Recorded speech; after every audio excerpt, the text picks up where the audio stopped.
జై స్వరాజ్య టీవీ. భద్రకాళి శరణమ్మ. ఓరుగల్లు కొంగు బంగారమైన భద్రకాళి తల్లి తెలంగాణకు బంగారు తల్లి. ఈ అమ్మవారిని నమ్ముకున్న వారు ఎవరైనా కూడా ఎంత కష్టంలో ఉన్నా కూడా ఆ అమ్మవారు చిటికలో తీసేస్తున్నది. భద్రకాళి అమ్మవారు అంటే మామూలు కాదు.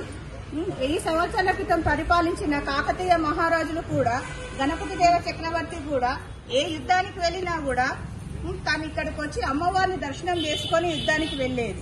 అప్పటి నుండి మన అమ్మవారు వెలిసింది కాబట్టి ఆయనకు కూడా విజయం అనేది ఖచ్చితంగా ప్రాప్తించేది.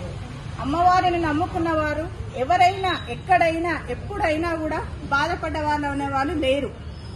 భద్రకాళి శరణమ్మ అనే మంత్రాన్ని ఉచ్చరిస్తూ మన పని మనం చేసుకుంటూ వెళ్తుంటే అమ్మవారు మనకు విజయాలను, అష్టైశ్వర్యాలను, సకల సౌభాగ్యాలను ఇస్తుంది తల్లి.